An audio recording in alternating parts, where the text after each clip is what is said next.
Good morning. Welcome to Hobby Evolution, episode 419. It's a Friday. It's Chicago Sports, 3-day Chicago Sports Spectacular. What is up? Um, I'll get right into it. George, what's up? Good evening. I'll sing you a lullaby. No, I won't do that. But it's interesting. Working for myself, this was the moment I've always been waiting for. Going to a card show. It's a business trip, not having to submit to my boss, "Hey, I'm gonna be off at noon on Friday the 19th."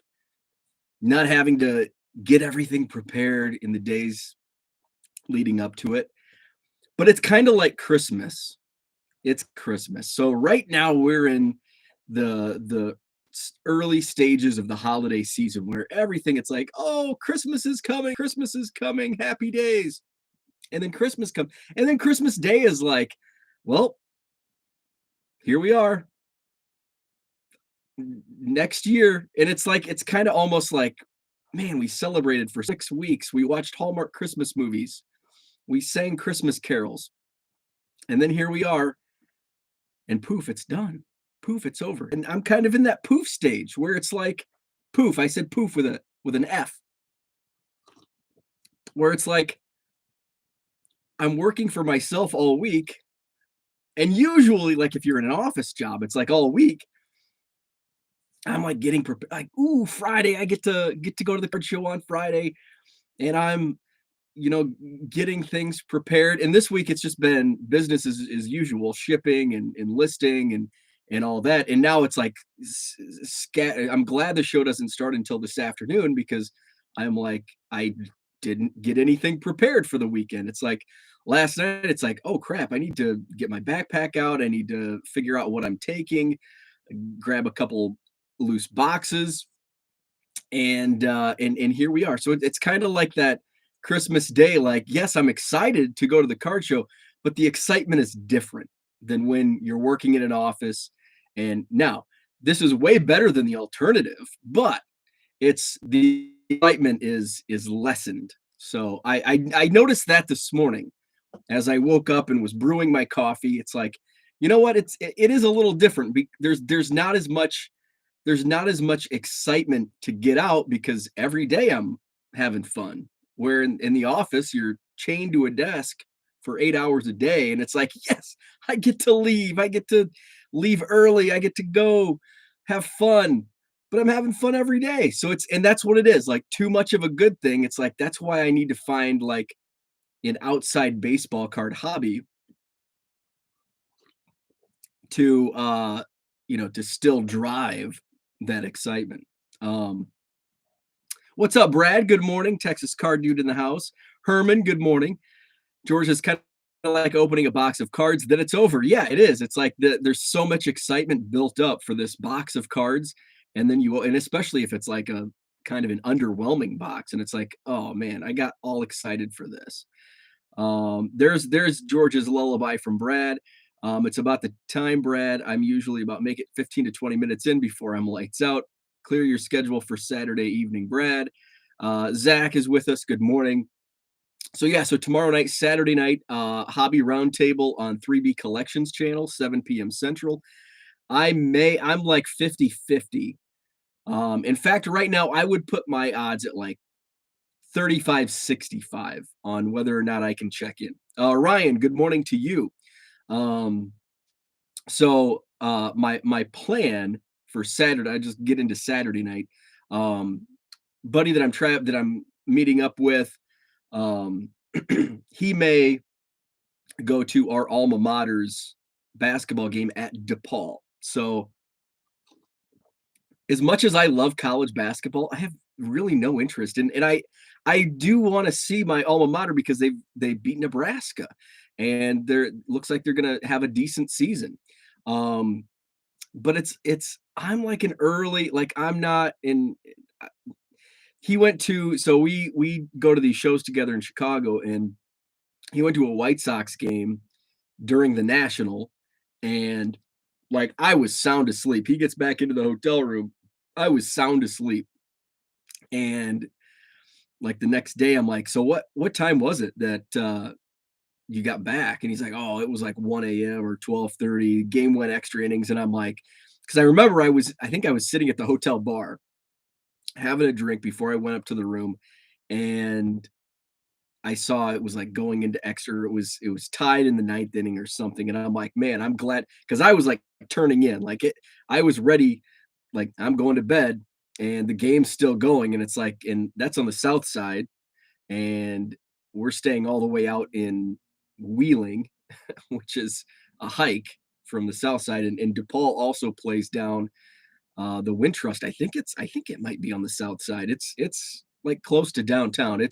It's a hike from the Rosemont area. So they used to play in Rosemont, the Rosemont Horizon. Um, one of the early WrestleManias was at the Rosemont Horizon, which I think is still there. Correct me if I'm wrong. I believe the Rosemont Horizon is now just called the Allstate Arena, which is right there, which is like a mile away from where the spectacular is at Rosemont. So anyway, so with that being said, I may be back to the hotel by 7, and may pop on. Not sure, just kind of we'll play it by ear. So, but yeah, check that out tomorrow night, 3B Collections channel on YouTube tomorrow 7 p.m. for Hobby Roundtable. George says start baking, a good hobby for a house husband. What's up, David? Good morning to you. Mania 13, Stone Cold and Brett. Yeah, there was also one of the first WrestleManias was there. I think it might have been 2 where they were in 3 locations. Excuse me. I can't remember where WrestleMania 1 was. That probably Madison Square Garden. WrestleMania 2 was divided up into 3 venues. I know LA was one of them. WrestleMania 2. Yeah, I think it was WrestleMania 2. And then 3 was at the Pontiac Silverdome. That was the big Hulk Hogan body slamming Andre the Giant. So, yeah, I think WrestleMania 2 was at the Rosemont. They did a lot of early 80s WWF was at Rosemont a lot. So this weekend, good morning, Jenny. So strategy and plan. I'll be heading out at about 11 this morning. So I've got some shipping to finish up. I've been in a good rhythm and routine this week with listing and shipping. I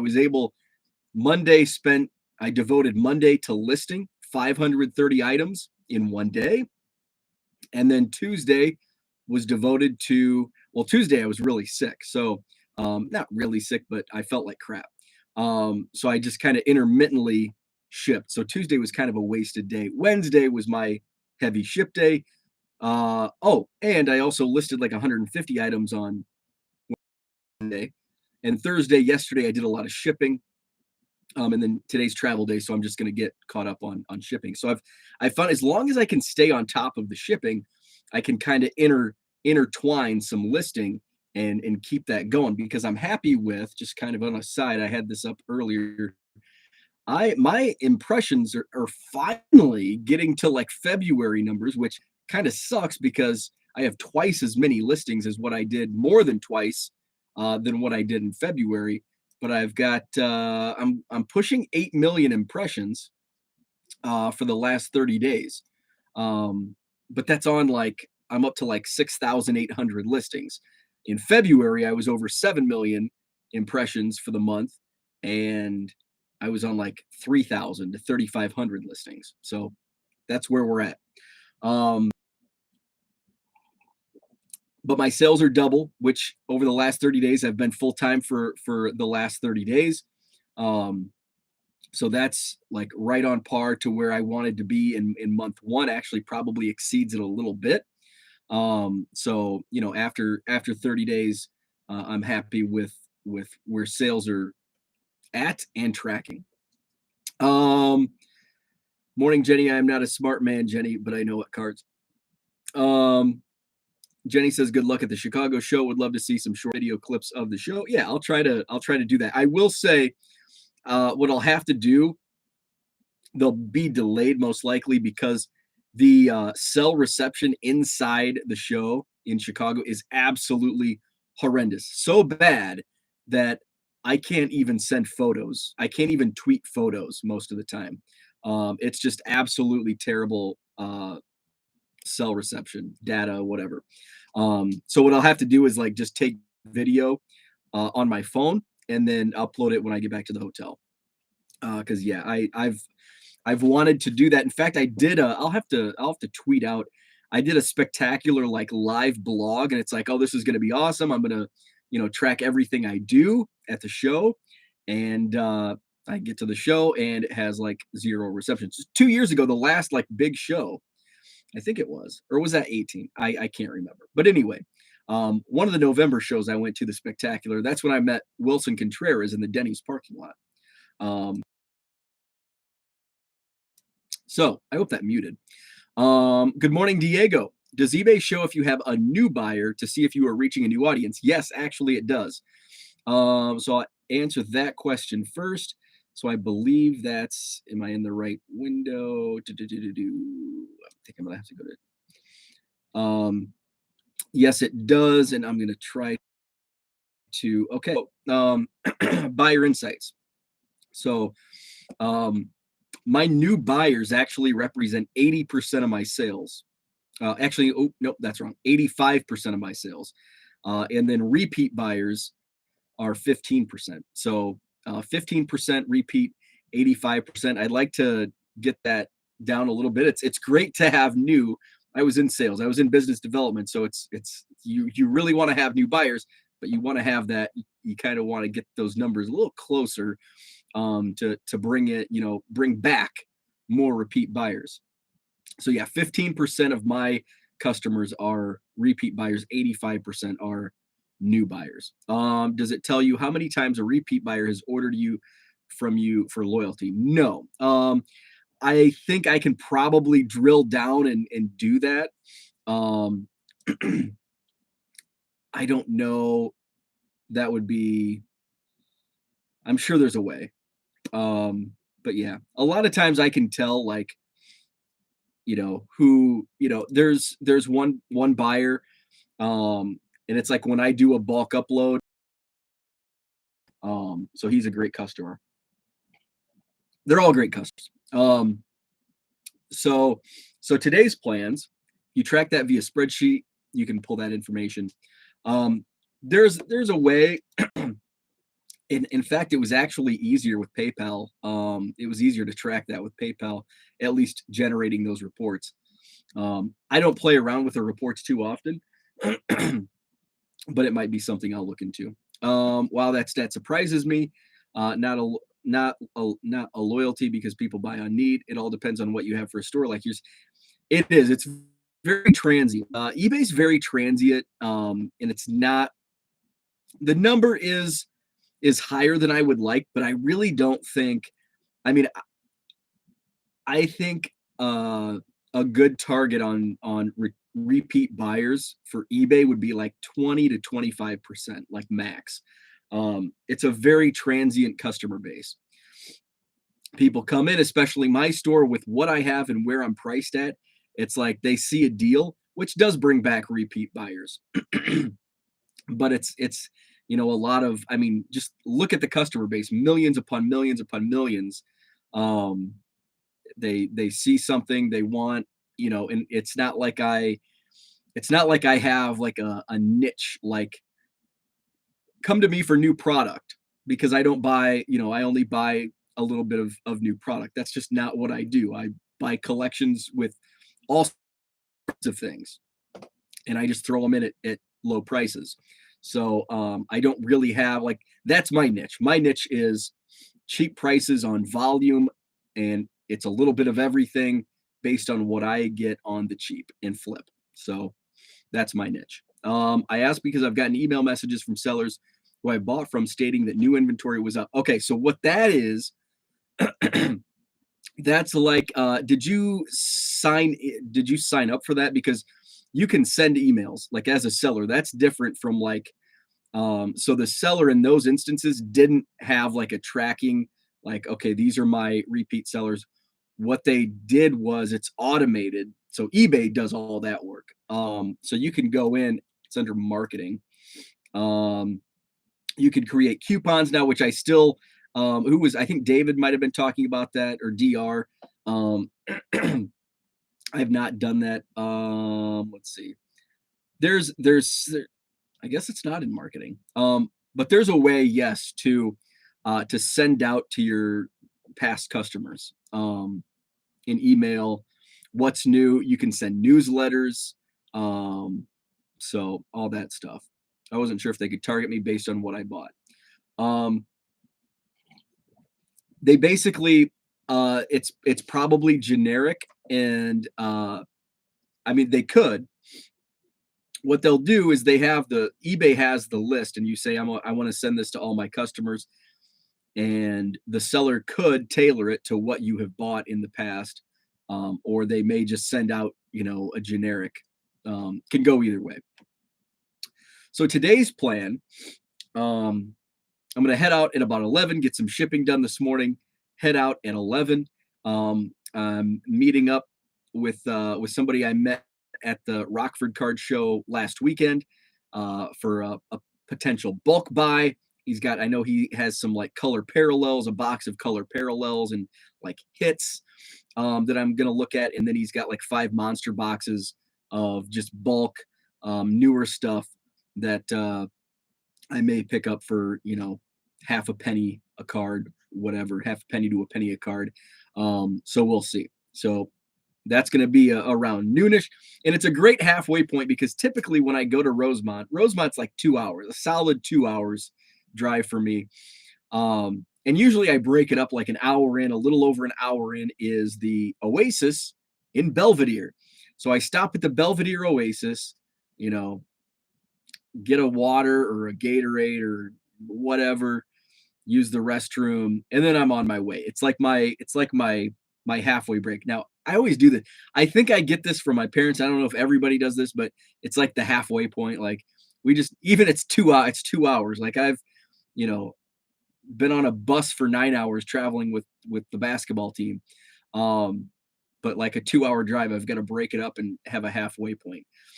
Um, but like when I go to the Rockford show, I stop at the Janesville rest stop, which is about halfway there. I've got stops along the way when I go back to visit my mom, depending on which route I take. Sometimes it's card related. If I take like the funny that the back roads, like the I have to do this. I can hit like 3 Walmarts going that route. But the other way, the more straight shot, it's completely rural. Completely rural, no Walmarts. So anyway. Oh, excuse me. So today that's the plan. Doors open at 3 at the spectacular. So my plan is bargain box. So today's plan, hit those bargain boxes. Saturday, I may look for some Cubs vintage pre-war, but I think this weekend I'm basically focusing on bulk and bargain boxes. There's a seller that I met at the Oak Creek Card Show who has, and I've talked about this a couple times, amazing pre-war that there's mini Cubs that I'm looking to purchase. So I think I'm going to save my Cubs money for that maybe next month or in 2 months. So I think this weekend is going to be solely focused on the bargain boxes. Mike, what's up? Good morning. If you find anything Yachty Molina this weekend, let me know. Yeah, Yachty sucks. Yachty, I hate Yachty or Molina. Is George still awake? I hate Yachty. So yeah, so that's the plan. So I love the spectacular. Saturday night, depending on how things go, what comes up. may or may not check into Hobby Roundtable. It might be something. I actually enjoy watching the live shows better than being a part of them. I had a good time on Hobby Hotline this week, but I really enjoy, and that's why I said I want to do Tuesday nights as opposed to Saturday mornings. I don't want to do Saturday mornings. I'm a Tuesday only because Saturday morning is typically now it's been card show day. The entire month of November, every Saturday, I'm at a card show. But typically it's like my big shipping day, and I enjoy listening to that content while I ship. So I just for some reason I would rather and I would rather like do my thing, sort cards or ship and listen to live streams and then chat as opposed to actually like being focused on them. So that's what I may do. Saturday night, I may be in my hotel room going through my goodies and just chatting. So we'll see, we'll see. And I may not even be. Maybe I'll end up going to the game. I don't know. DR says, have a great time in Chicago. Can't wait to watch the beginning of the show. Hopefully, some big winter meeting in baseball will generate some buzz. I actually like the traction. I know there's going to be a work stop. It's, December 1st or 2nd. Hopefully, it's only a couple week thing and it doesn't interfere with spring training because I want to book my flights and hotels for spring training, but I'm waiting until we know if there's going to be a spring training. But I like that there's actually some free agent movement and there's actual because I was afraid with the impending lock that there wouldn't be any of this going on. Like I figured like we would go into the lockout with no movement because nobody knows what's going to happen with the new agreement whenever it comes. And then I thought it was going to be a long baseball winter and maybe spring, who knows. So hopefully we have a very short lockout. December's okay. If they want to hash it out all the entire month of December, I'm cool with that.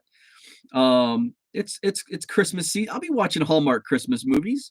I'm all good. But then in January, you better buckle down in January and get that damn agreement put together because I want to book my flight to Mesa.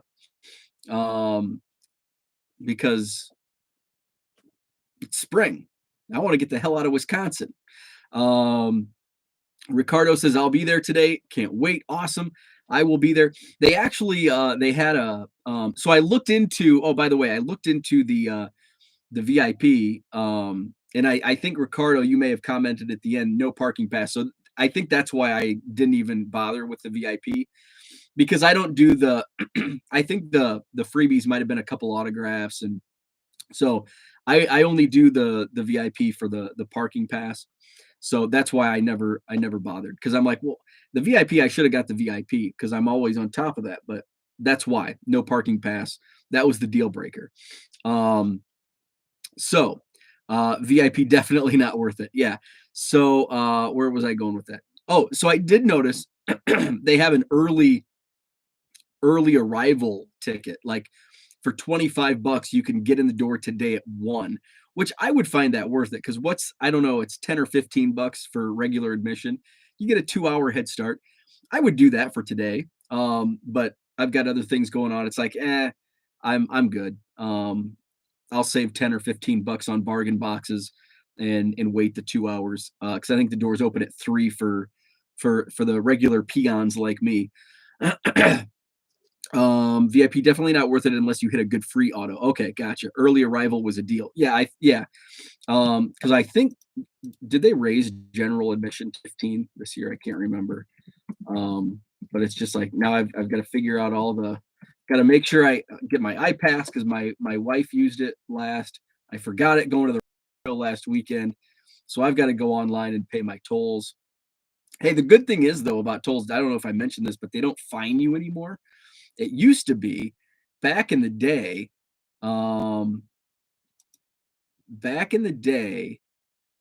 They would fine you $20 per missed toll. So when I was in radio, and I didn't make, I mean, when you calculate the hours, I was making probably less than minimum wage working in radio in my early 20s. And I went up, I think it was for a basketball game. I don't even, it might not even have been work related. I might have been visiting friends because if it was work related, well, if it was work related, my bosses would have been like, you should have paid the tolls on time. We're not paying the fines, we'll pay the tolls. But I get like this $160 bill in the mail because it was like 6 missed tolls or 8 missed tolls. And it's like, $1.50 per toll, which now they're like three, plus $20 for each missed toll. Now, because I did miss one when I went to, where was it? Uh, might have been the Schaumburg show in July I did. And I think I missed a couple tolls.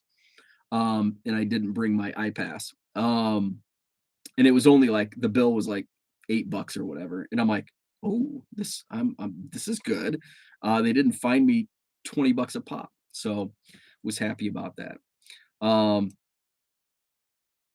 So I need to bring my iPass today. So that's all I have for today. Thanks for tuning in. Brad, are you going live this morning? If so, check out Brad's channel, Texas Card Dude. I will be tweeting throughout the weekend.